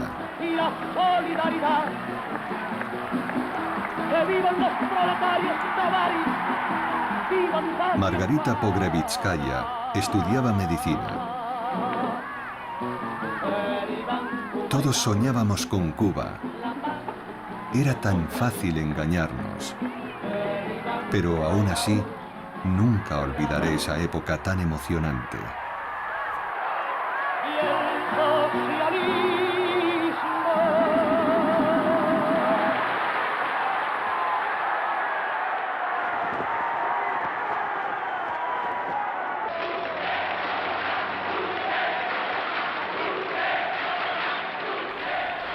Los sueños de libertad de los condenados de la tierra regresaron como un boomerang al seno de Moscú. En Checoslovaquia, la primavera de Praga desafió al Kremlin. Alexandre Dubček, primer secretario del PC local, promovía un socialismo con rostro humano.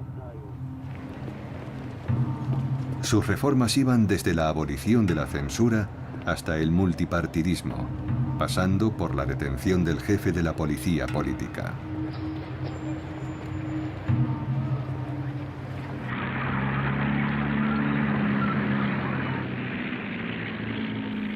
La historia se repite. En la noche del 20 al 21 de agosto de 1968, 300.000 soldados del Pacto de Varsovia, en su mayoría soviéticos, invadieron Checoslovaquia. Leonid Brezhnev, sucesor de Khrushchev, envió el Ejército Rojo para restablecer el orden. El soldado Boris Smelev se veía volviendo a casa como un héroe. Nos esperábamos un grupo patético de contrarrevolucionarios a los que derrotaríamos rápidamente. Podíamos imaginar la alegría y el reconocimiento de los checoslovacos, lanzando flores a los tanques como en 1945.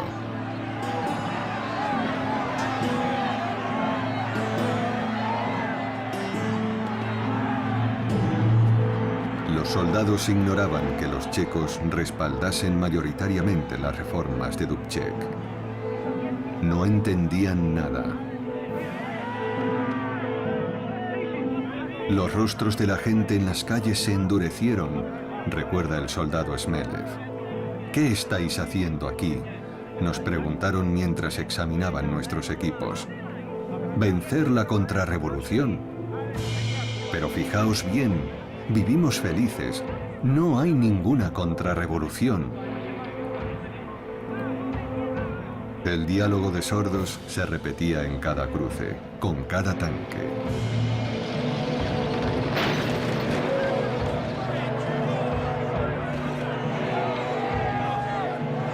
La confrontación, inicialmente pacífica, fue tensándose con el paso de las horas.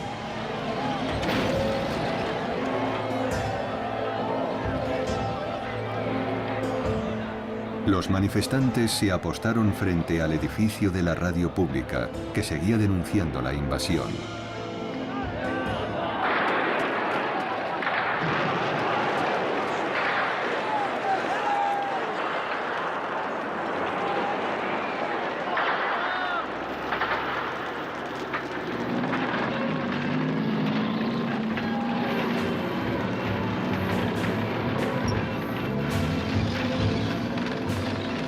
Las tropas del Pacto de Varsovia abrieron fuego.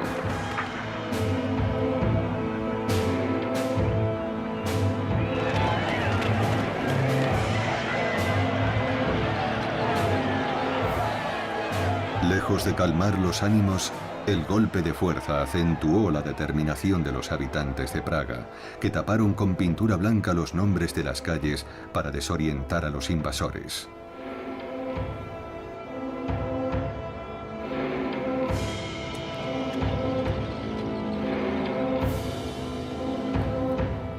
Los comerciantes colocaron mensajes hostiles al gran hermano ruso en los escaparates de las tiendas.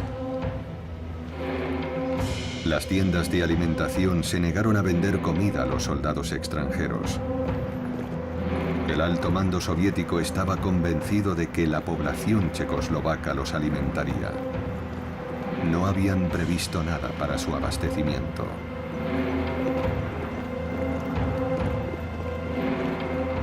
El 22 de agosto, bajo presión de Brezhnev, Dubček capituló. La primavera de Praga había pasado a mejor vida.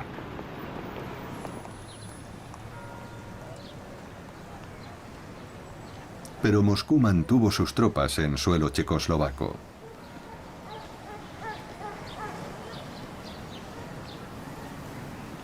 El Ejército Rojo estaba despistado. Algunos oficiales estaban convencidos de que los manifestantes estaban manipulados por Occidente y de que el ejército soviético había impedido la Tercera Guerra Mundial. Otros pensaban que la represión de Praga manchaba la reputación del Ejército Rojo y no descartaban nuevas revueltas.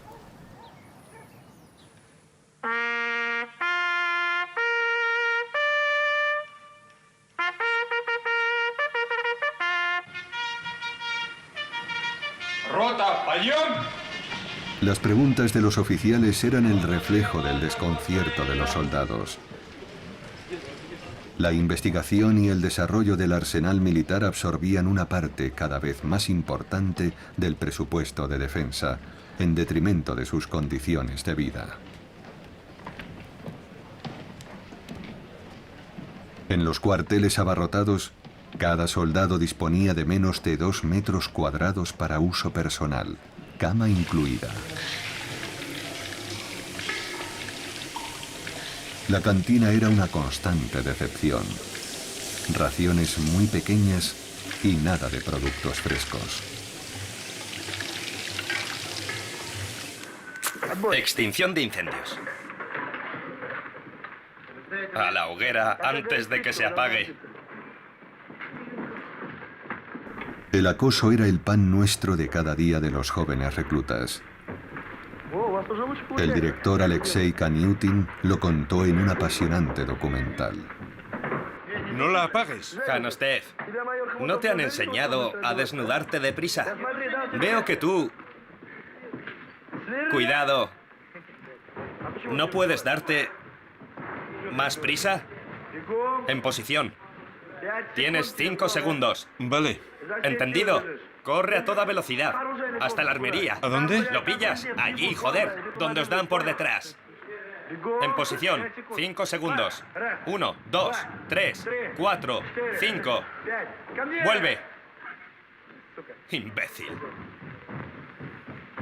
¿Pierdes los pantalones o qué te pasa? La violencia, el crimen organizado, las violaciones se generalizaron en los cuarteles. El racismo se ejercía con la mayor brutalidad. ¿Por qué estás fuera de tiempo? La inmensa mayoría de los oficiales eran rusos. Las otras nacionalidades estaban relegadas a los rangos inferiores. Sobre los brazos. 1, 2. De pie. Otra vez. 1, 2. 1, 2. 1, 2. 1, 2. 1, 2. 1, 2. 1 y medio. 1 y medio. He dicho 1 y medio. Joder.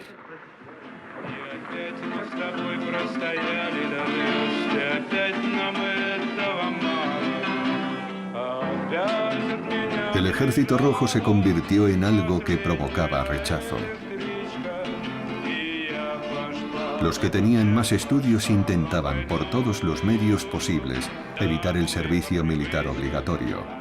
Entre 1954 y 1978, el número de jóvenes que intentaron escapar del servicio militar se cuadruplicó y pasó del 9% al 38%. Los reclutas que se alistaban eran hijos de obreros o de oficinistas. A la mayoría le daba igual la defensa del comunismo y la lucha contra el imperialismo. El general Epichev, jefe de la dirección política del ejército, dio la voz de alarma. Los jóvenes reclutas difunden ideas políticamente ingenuas, pacifistas e indiferentes a la guerra que libran nuestros enemigos de clase.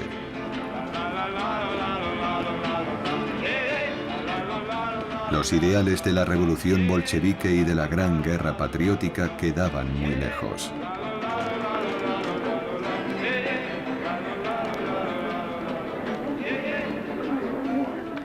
Para la nueva generación de soldados, el ejército representaba sobre todo una garantía de empleo y unos beneficios sociales como un salario regular o la vivienda oficial, un escudo contra la crisis económica que se estaba afianzando.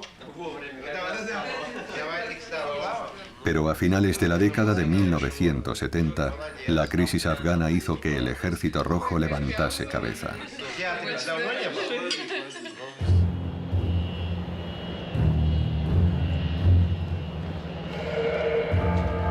Noor Mohammad Taraki, presidente afgano en el poder desde 1978, contaba con el apoyo de la Unión Soviética.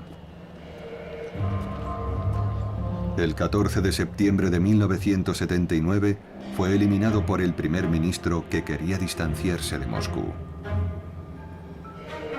El Kremlin, preocupado, amenazó con una intervención armada. No era una decisión unánime. Andrei Gromyko, ministro de Asuntos Exteriores, era el más reticente. ¿Contra quién vamos a luchar? Se trata de un asunto interno de Afganistán, objetaba. Brezhnev, a sus 73 años, llevaba 15 gobernando la Unión Soviética. Enfermo, solo escuchaba al jefe de la KGB, Yuri Andropov. Este último aseguraba que la intervención solo duraría unas semanas. Los objetivos de la guerra eran muy claros. Instalar en el país fronterizo un gobierno favorable al Kremlin. En resumen, una operación policial como la de Budapest en 1956 o Praga en 1968.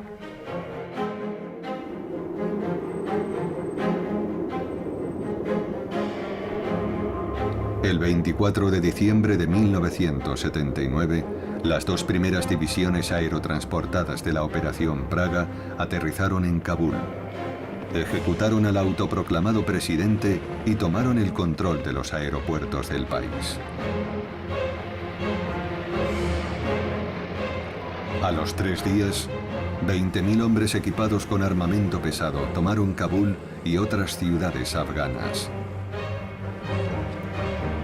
El Kremlin instaló en el poder un gobierno que le era favorable e impuso a sus asesores en todos los niveles del Estado.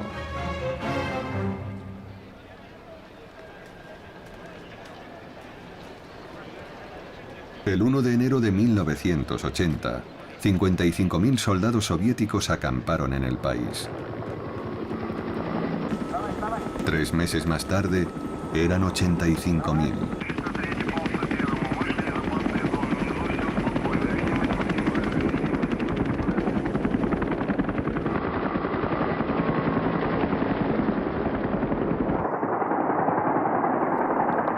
Por primera vez desde la Segunda Guerra Mundial, el Ejército Rojo volvía a luchar.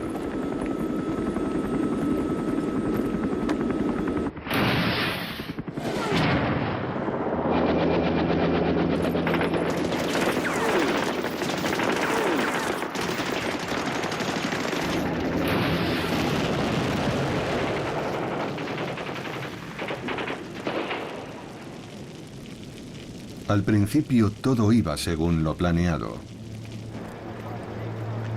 ¿Qué podían hacer unos campesinos vestidos con pantalones bombachos ante una fuerza como la soviética? Cantaba victoria antes de tiempo el mariscal Sokolov.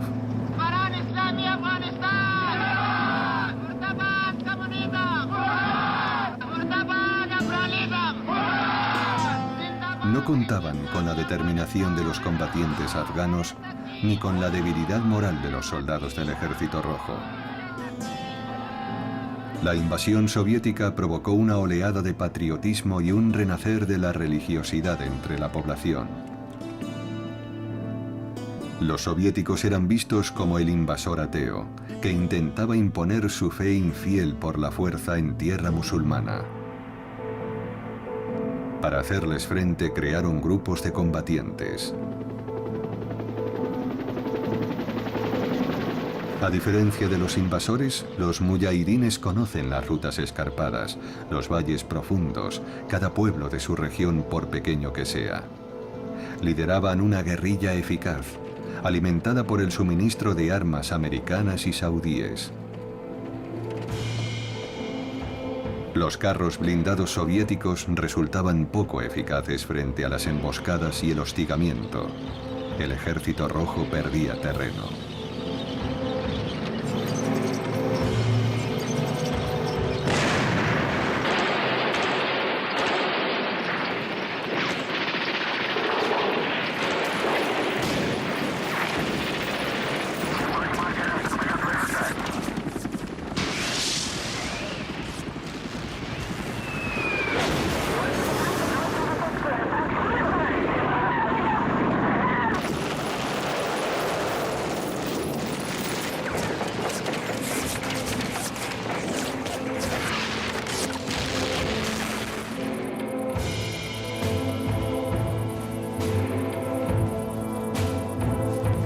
Los muyahidines no hacían prisioneros.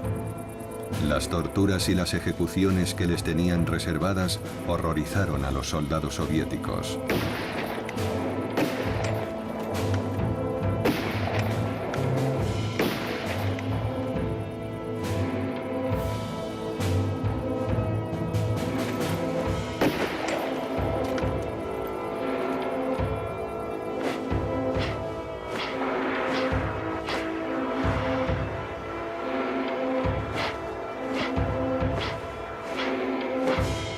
El Ejército Rojo no se quedaba atrás.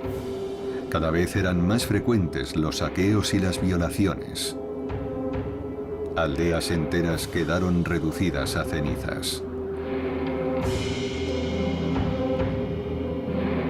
Se estima que en 1983 el 50% de las escuelas, el 60% de los hospitales y el 70% de las cooperativas agrícolas fueron destruidos. Hoy en día, el número de víctimas sigue siendo un misterio.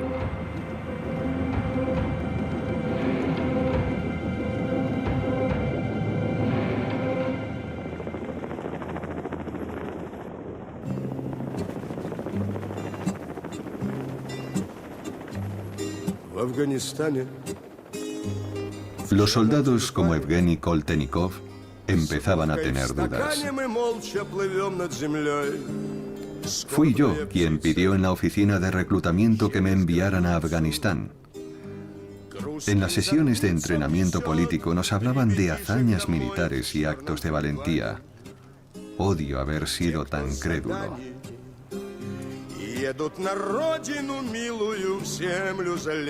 Las condiciones de vida eran mucho peores que en los cuarteles de la Unión Soviética. La enfermera Tatiana Gaisenko recuerda: nuestros soldados morían por 3 rublos al mes. Comían carne podrida, pescado podrido. Todos teníamos escorbuto. A mí se me cayeron los colmillos.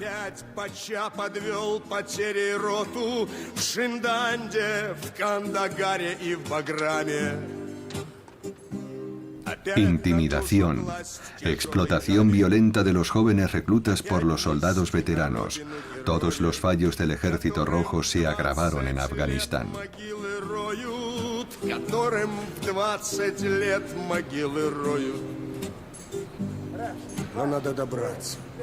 El alcohol, el hachís y la heroína eran las únicas vías de escape.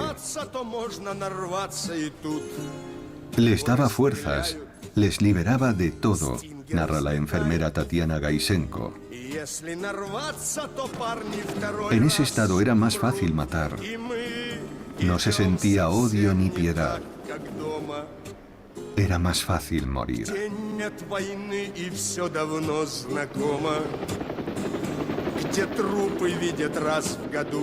Los reclutas estaban asignados en puestos avanzados, islotes de soledad plantados en medio del desierto rocoso. Permanecían en ellos 18 meses, sin hacer nada, esperando un ataque de los muyahidines. Solo tenían derecho a un permiso de 10 días, que pasaban en campamentos de descanso. No tenían autorización para ir a sus hogares.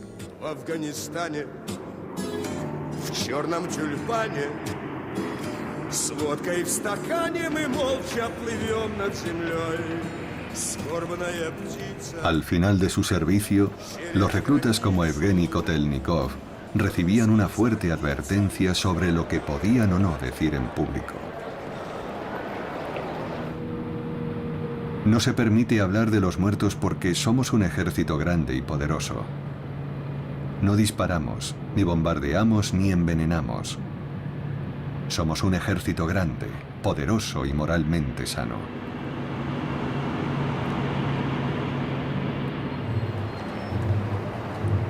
La preocupación carcomía a la sociedad soviética. Todas las familias tenían un hijo, un hermano o un primo en el Ejército Rojo. Aunque las noticias elogiaban las victorias, el final del servicio se posponía continuamente. Nadie se atrevía a preguntar nada por no llamar la atención de la KGB.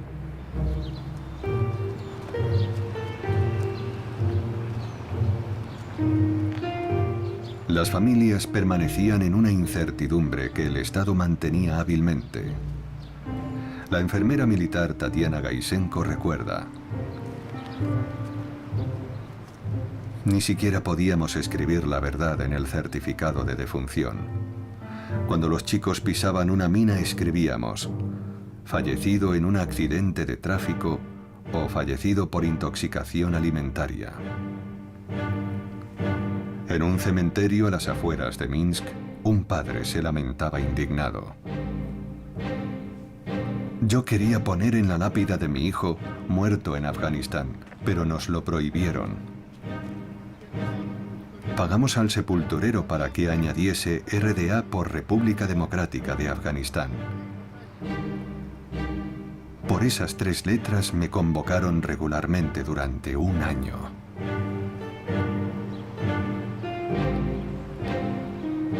En ese mismo cementerio, una madre mandó borrar el epitafio oficial de la tumba de su hijo e inscribir en su lugar: ¿por qué? La guerra se prolongaba.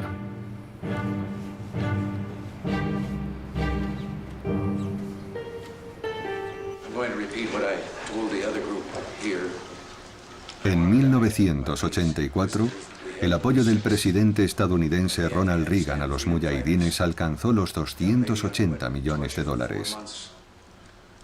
La Unión Soviética estaba exhausta, víctima de la escasez y del descontento. Mikhail Gorbachev, nuevo secretario general del Partido Comunista de la Unión Soviética, comprendió que no se podía ganar la guerra. Para él, se trataba de encontrar una salida digna al conflicto. Antes de finales de 1986, 6 regimientos regresarán de Afganistán.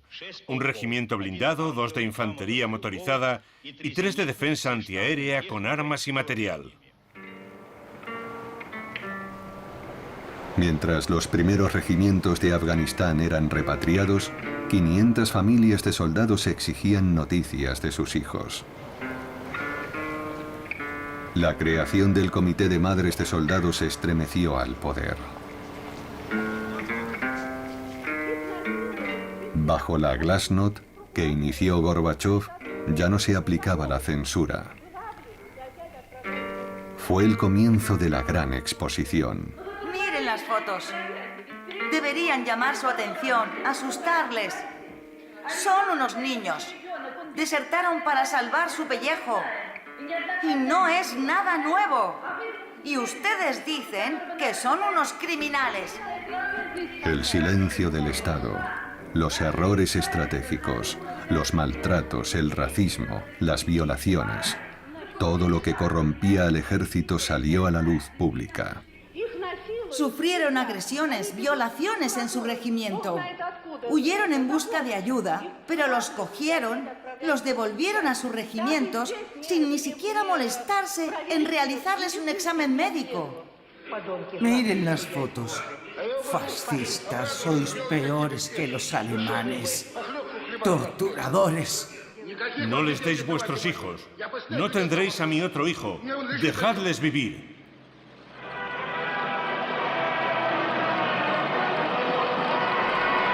El 15 de febrero de 1989, el Ejército Rojo tiró la toalla. Los últimos vehículos blindados abandonaron Afganistán. El conflicto duró casi una década, el doble que la Gran Guerra Patriótica.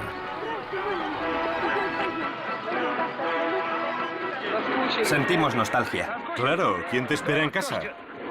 Mi madre, mis hermanos y mis hermanas. ¿Y una novia? Sí, también.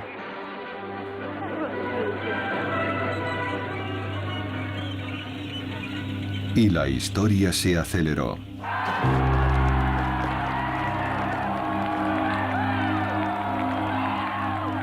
El 9 de noviembre de 1989, la caída del muro de Berlín abrió la vía de la reunificación alemana. El 30 de septiembre de 1990, la República Democrática Alemana se retiró del Pacto de Varsovia. Las democracias populares recuperaron el control de su destino y reclamaron la marcha de los soviéticos.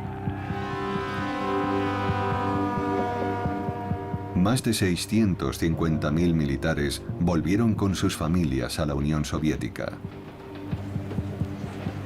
El poder continental de Rusia había dejado de existir. El país más grande del mundo era un castillo de naipes a punto de derrumbarse. Y con él, el Ejército Rojo.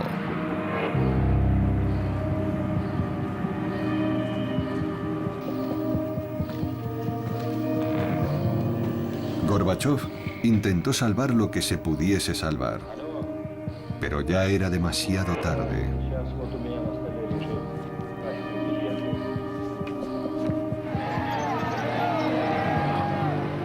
En agosto de 1991, con el respaldo de la KGB, un grupo de oficiales del Ejército Rojo que rechazaban la desaparición de la Unión Soviética intentó un golpe de Estado en Moscú.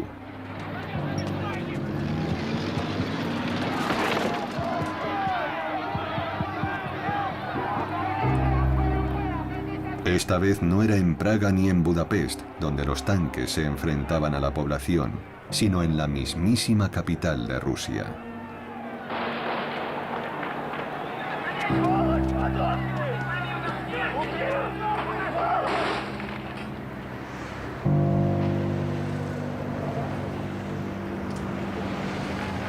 Boris Yeltsin, que lideraba la oposición a Gorbachov, desafió el intento de golpe de Estado de los militares, hecho que le propulsó a la presidencia de la nueva Rusia. En 1992, el Ejército Rojo pasó a llamarse Fuerzas Armadas de la Federación de Rusia. Contaba entonces con cerca de 3 millones de hombres. Reestructurado y reducido, en 20 años perdió la mitad de sus efectivos.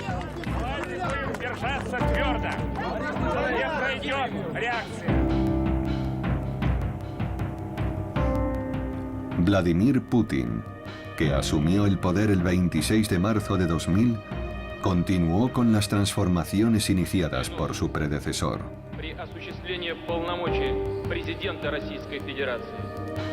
Ha aprovechado el poder para escribir una novela nacional que recupera la herencia del Ejército Rojo y la de los ejércitos zaristas, reavivando el patriotismo de la población.